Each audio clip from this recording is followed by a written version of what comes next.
नमस्कार प्रिय दर्शकों, एक बार फिर से स्वागत है आप सभी का हमारे YouTube चैनल में। दोस्तों, आज हम आपके लिए बहुत ही शिक्षाप्रद कहानी लेकर के आए हैं।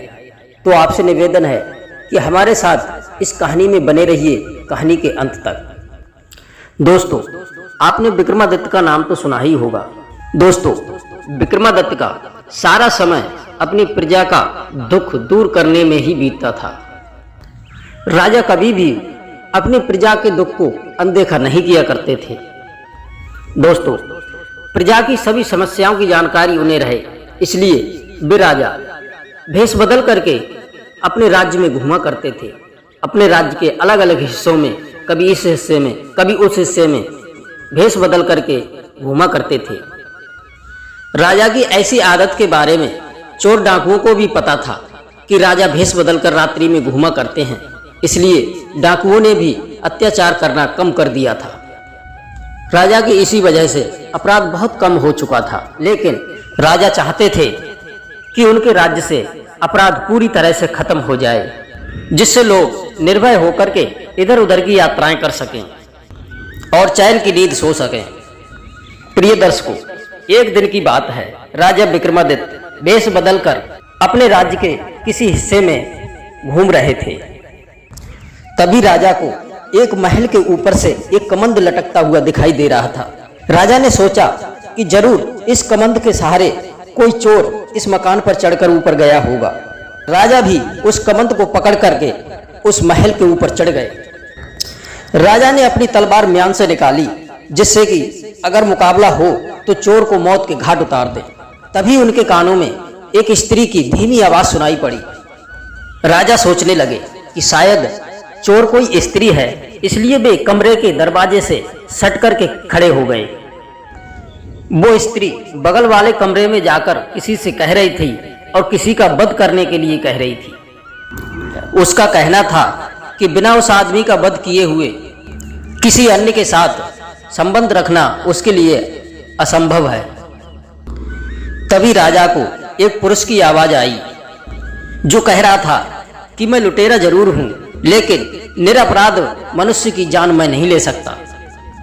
वह व्यक्ति उस स्त्री से कह रहा था कि मेरे साथ कहीं अन्य स्थान पर चलो, और वह उस स्त्री को विश्वास दिलाना चाह रहा था कि उसके पास काफी धन है। उसके पास इतना धन है कि वो बची हुई जिंदगी अपनी दोनों बड़े आराम से व्यतीत कर सकते हैं। अंत में वह स्त्री उससे दूसरे दिन आने के लिए कह रही थी, क्योंकि उस स्त्री को धन इकट्ठा करने में कम से कम 24 घंटे का समय चाहिए था। राजा समझ गए कि ये पुरुष उस स्त्री का प्रेमी है और ये स्त्री उस सेठ की पत्नी है जिसका ये इतना बड़ा मकान है। सेठ अपने बगल वाले कमरे में सो रहा है और उसकी पत्नी उसी का वध करने के लिए अपने प्रेमी को उकसा रही है। राजा उस रस्सी को पकड़कर नीचे आ गए और उसके प्रेमी का इंतजार करने लगे। थोड़ी देर के बाद उसका प्रेमी कमंद पकड़ करके नीचे आया तो राजा ने अपनी तलवार उसकी गर्दन पर रख दी और उसे बता दिया कि स्वयं विक्रमादित्य उसके सामने खड़े हैं। तो वह प्रेमी भय के मारे थर थर कांपने लगा और मृत्यु दंड के मारे उसकी घिग्गी बंध गई। राजा ने उससे कहा, अगर तू सच बताएगा तो तुझे मृत्यु दंड नहीं दिया जाएगा। तो उस प्रेमी ने अपनी कहानी बताई। प्रेमी कहने लगा, महाराज, मैं बचपन से ही उससे प्रेम करता हूं और उसके साथ विवाह करना चाहता था। मेरे पास भी बहुत सारा धन था, क्योंकि मेरे पिता भी एक बहुत बड़े व्यापारी थे, लेकिन मेरे सुखी भविष्य के सपने सारे के सारे धरे रह गए। एक दिन मेरे पिताजी का धन से भरा हुआ जहाज समुद्री डाकुओं ने लूट लिया। जहाज को लुट जाने की खबर सुनकर मेरे पिताजी को ऐसा धक्का लगा कि उनके प्राण निकल गए। हम लोग कंगाल हो गए और मैं अपनी तबाही का कारण उन समुद्री डाकुओं को मानकर उनसे बदला लेने के लिए घर से निकल पड़ा।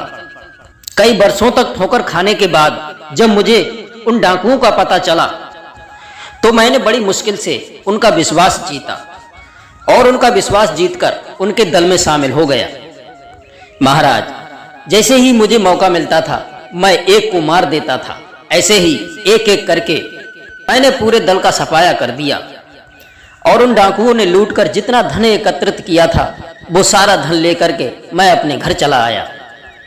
महाराज, तब घर आकर के मुझे पता चला कि मेरी प्रेमिका का विवाह किसी धनवान सेठ से हो गया है और वह अपने पति के साथ चली गई है। मेरे सारे सपने टूट करके बिखर गए। महाराज, एक दिन मुझे उसके मायके आने की खबर मिली थी तो मैं खुश हो गया और वह भी मुझसे आकर मिलने लगी और मैंने अपनी सारी समस्या के बारे में उसे बता दिया। जब एक दिन वह मुझे मिली तो मैंने सोचा कि मेरे पास इतना सारा धन है, इसे तभी विश्वास होगा जब मैं 9 लखा हार इसके गले में डाल दूंगा। जब मैं एक दिन 9 लखा हार लेकर के गया तब तक वो अपने पति के पास चली गई। मैंने 9 लखा हार ले जाकर उसके पति के घर पर ही पहना दिया और उसने अपने पति की हत्या करने के लिए मेरे से कहा था, मगर मैंने उसका कहना नहीं माना क्योंकि किसी निरपराध व्यक्ति की हत्या करना मैं एक अपराध समझता हूँ। राजा विक्रमादित्य ने उसे सच बोलने के लिए उसकी तारीफ की और समुद्री डाकुओं का सफाया करने के लिए उसकी पीठ थपथपाई और राजा ने उसे त्रिय चरित्र के बारे में समझाया कि सच्ची स्त्री कभी धन के लिए प्यार नहीं करती है और जो चरित्रहीन स्त्री होती है वो केवल धन के लिए ही प्यार करती है।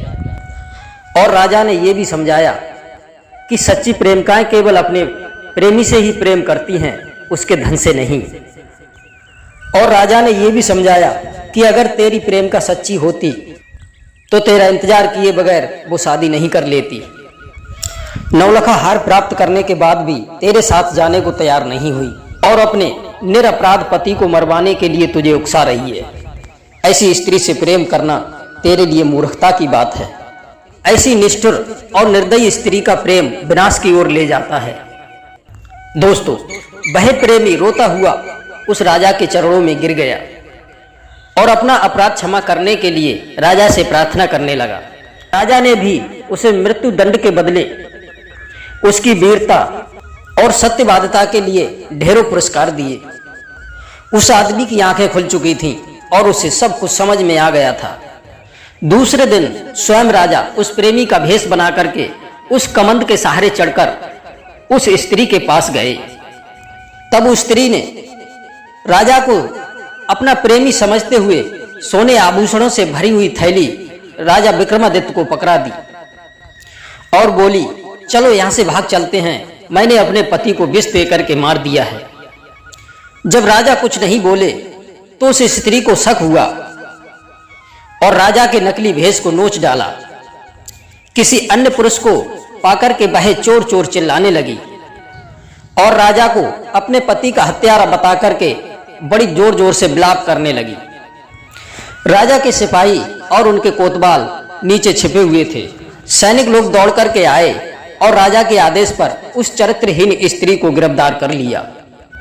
उस स्त्री को समझते देर नहीं लगी कि भेष बदल कर आया कोई और नहीं, स्वयं राजा विक्रमादित्य है।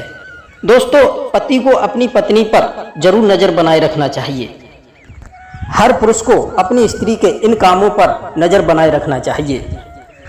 ऐसा करने वाला पुरुष कभी भी धोखा नहीं खाता है। स्त्री की सबसे पहली चीज उसका चरित्र होता है। यदि किसी पुरुष की स्त्री का चरित्र अच्छा नहीं है तो उसे समझाना चाहिए और उसे सही मार्ग पर लाने का प्रयास करना चाहिए और ऐसी स्थिति में किसी प्रकार की शर्म नहीं करना चाहिए। और स्त्री की दूसरी चीज होती है कि कहीं उसके मन में अधिक लोभ तो नहीं बढ़ गया है। मित्रों, लोभ तो सभी समस्याओं का मूल है। चाहे स्त्री हो या पुरुष, अगर उसके मन में लोभ की भावना आ गई तो वह उसकी पूर्ति के लिए किसी भी हद तक जा सकता है। दोस्तों, ऐसी स्थिति में किसी प्रकार की शर्म नहीं करना चाहिए और उसे सही मार्ग पर लाने का प्रयास करना चाहिए। और तीसरी चीज है कि हर पुरुष को अपने परिवार के साथ अधिक से अधिक समय देना चाहिए। यदि आपस में थोड़े बहुत मनमुटाव होते भी हैं तो उन्हें दूर करने के लिए ऐसी स्थिति में कभी शर्म नहीं करना चाहिए, क्योंकि गृहस्थी की गाड़ी के 2 पहिया स्त्री और पुरुष ही हैं। किसी एक के कमजोर होने पर गाड़ी ठीक से नहीं चल पाती है। प्रिय दर्शकों, जो इंसान इन तीनों चीजों पर विशेष ध्यान रखता है वह अपने जीवन में कभी धोखा नहीं खा सकता और उसके परिवार में हमेशा प्रेम बना रहता है, और जहाँ प्रेम होता है वहीं हर प्रकार के सुख प्राप्त होते हैं। दोस्तों, परिवार में कलह दरिद्रता को जन्म देती है। अगर परिवार में प्रेम बना है तो माता लक्ष्मी भी प्रसन्न रहती हैं। दोस्तों, उम्मीद करते हैं यदि आपको ये कहानी पसंद आई हो तो कहानी को लाइक और शेयर अवश्य करें। आप सभी दर्शकों का बहुत बहुत धन्यवाद। फिर मिलते हैं किसी नई कहानी में नई जानकारी के साथ। जय श्री कृष्णा, जय श्री राधे।